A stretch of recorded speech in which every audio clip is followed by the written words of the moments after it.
Get in the boat. Get in the boat, Jesus tells the disciples. Get in the boat and go to the other side of the lake. We don't know the exact words Jesus used or his tone of voice, but Matthew's gospel is pretty clear about the forcefulness of his command. The original Greek word suggests that he had to force them or push them into the boat. They clearly were reluctant to go. But why? They may have been hesitant to go anywhere without their trusted teacher. And certainly none of them would be eager to go to the other side. That's where the Gentiles lived, those weird foreigners who were so disliked and feared. The other side, in the disciples' eyes, was infested with Roman rats. But the scariest thing was the sea itself. Although the Sea of Galilee is only a large lake, about a third of the size of Lake Tahoe, its original Hebrew name, Yam, means roar, perhaps because of the tempestuous waves created by its infamous sudden storms. A few years ago, 80 swimmers in the lake had to be rescued when strong winds swept them out into the deep water. I've only seen the Sea of Galilee in good weather, but almost without warning, it can become a wild and dangerous place. The fishermen disciples knew the risk of drifting too far from the shore, but here was Jesus making them cross its depths for 5 or 6 miles. That's the distance between Bainbridge Island and Seattle. Would you want to do that in a small boat in a big storm?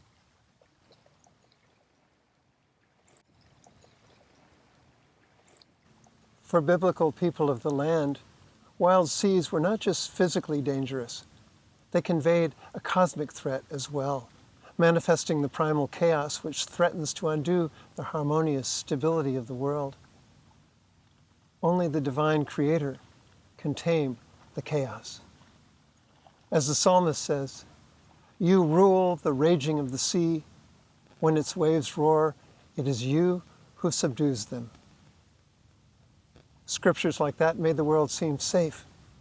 But when the winds kicked up and the waves began to wash over the little boat, the disciples were probably thinking of another psalm. "Save me, O God, for the waters have risen up to my neck. I'm sinking in deep mire, and there is no firm ground for my feet. I've come into deep waters, and the torrent washes over me." Matthew tells us that the wind was against them. No matter how hard they tried, they could not make any headway. And when the sun went down, the storm continued to batter them in the dark. They became exhausted, disheartened, and afraid. Would the long and terrible night ever end? This was the archetypal night sea journey, where everything familiar and safe is left behind in a perilous passage through a formless sea of unknowing and unmaking, which threatens to swallow the voyager. We know something about that, don't we? We're all on a night sea journey now, in this strange and anxious time, having left behind the shore of normal life, battered by the fierce waves of multiple crises. We're trying desperately to stay afloat in the darkness. But like those first disciples, we find ourselves against the wind. So how does the gospel story end? In the darkest hour, just before dawn, Jesus came walking toward them on the sea. It's an extraordinary moment in the gospel narrative. But a few centuries ago, it became something of an embarrassment. Empiricists declared it to be the kind of thing that just doesn't happen. And authors of books with titles like Christianity Not Mysterious, written in 1697, began to purge the Gospels of anything inconsistent with the light of nature and the eternal reason. Christian rationalists sought plausible explanations for gospel miracles. Healings, for example, were deemed psychosomatic. And as for walking on water, if not dismissed altogether, that was explained as Jesus wading in the shallows along the shore, or standing on a raft which the disciples could not see in the dark. This is not the time to address the complex questions about biblical miracles, but let me say in passing that we should be careful about applying modernity's criteria for what is possible to anything dealing with the transcendent. The gospel stories come from a different thought world, and sometimes they describe realities not yet fully realized in our fallen and unfinished world. Those of us who have grown familiar with biblical texts sometimes forget just how strange the stories really are and how strange Jesus is. In both Jesus' day and our own, the powers that be tend to affirm and enforce a reality of suffering, cruelty, and violence. It is what it is, they tell us. But then, Jesus invades this so-called reality and calls it into question. He not only preaches the impossible, he proves it. The blind see, the lame walk, prisoners go free, mourners dance, and the poor inherit the earth. Make no mistake, Jesus leads us into a very different world. And that world, in comparison to the present state of things, can appear miraculous to inexperienced eyes. As for the story of Jesus walking on the water, the question of its historical plausibility is not a critical question for me. It's not the kind of thing I expect to happen, but I won't rule out the possibility of something uncanny and transcendent lying behind this enigmatic narrative. Jesus was in, but not of, this world, and the mysterious is an inseparable element of his story. How much does it matter what we're really able to make of the story's strangeness? What matters is what the story makes of us. And the story, like the disciples' boat, is built to transport us out into the sea of unknowing, to find something we will miss if we remain unsure. So get on board, little children, get on board. Even if you are reluctant to embrace the miraculous, get on board. The story wants to take us all to the other side. And so we soon find ourselves far from shore, awash in the sea's brawling swells, helpless against the wind, hearts breaking in the endless night. And suddenly we see something, someone, walking toward us on the sea. Walking on the sea like the maker of heaven and earth, who once, as the Bible says, trampled on the waves of chaos. How can this be? It's a ghost, a phantasm, a figment of our imagination. Our fear is making us crazy. Then we hear the voice we know so well. Take heart. It is I. Do not be afraid. It's still hard to make out what we're seeing in the darkness. But Peter calls out, Lord, Lord, if it is really you, call me and bid me come to you. And the voice answers, come. And that's what Peter does.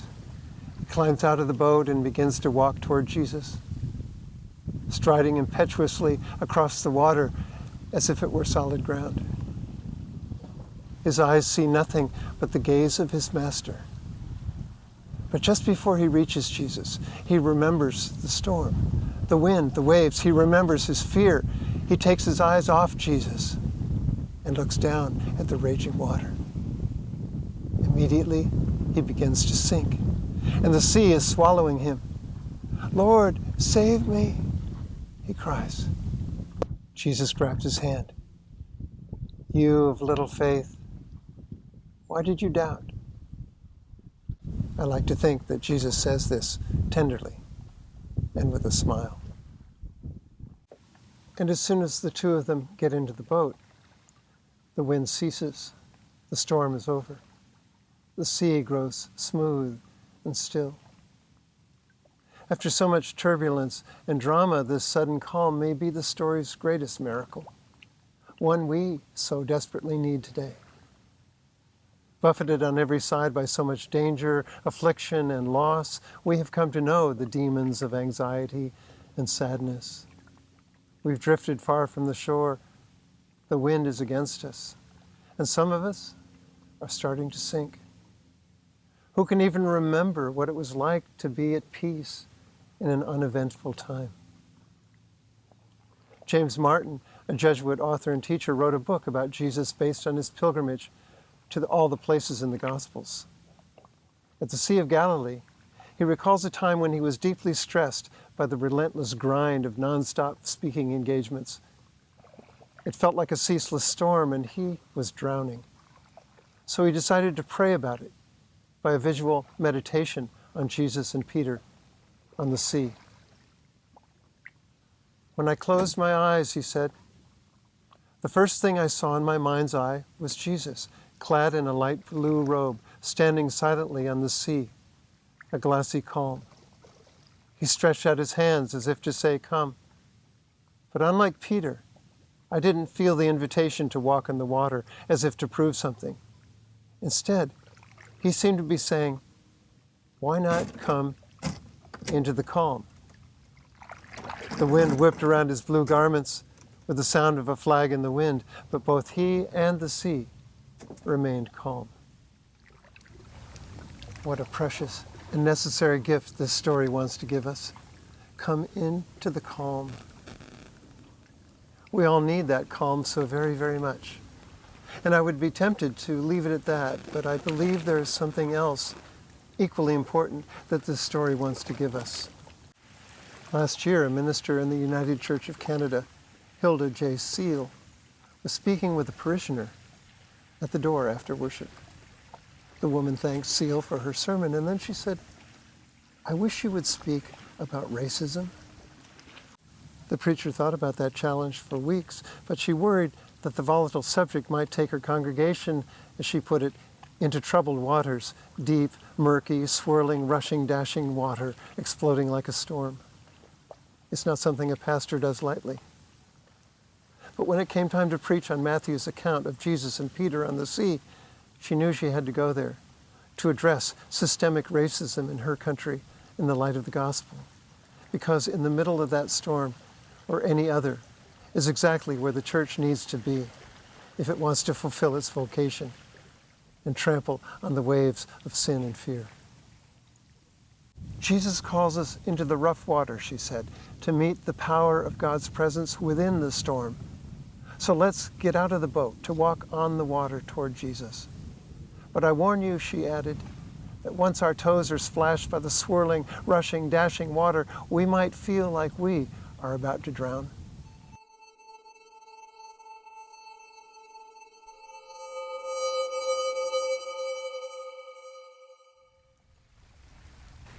The wild sea, the storm-tossed boat, the sinking disciple crying for help.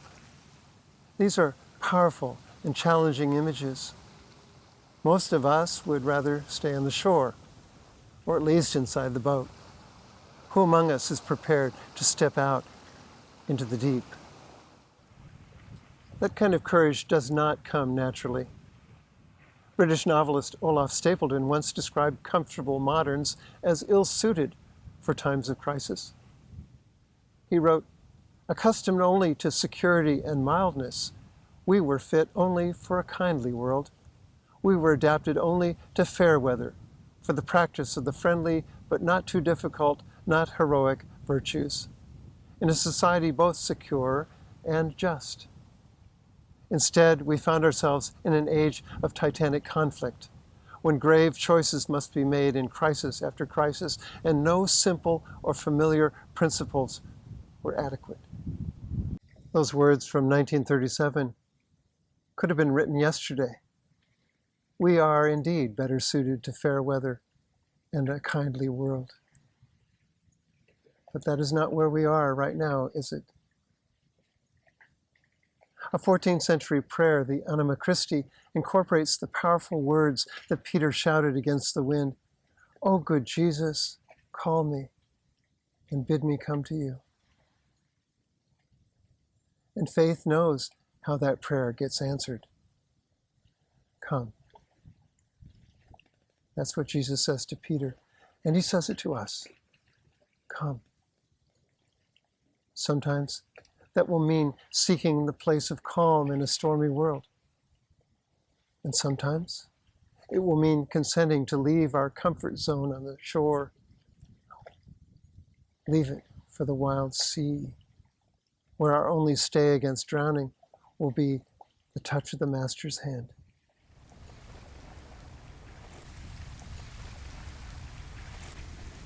Take heart. It is I. Do not be afraid.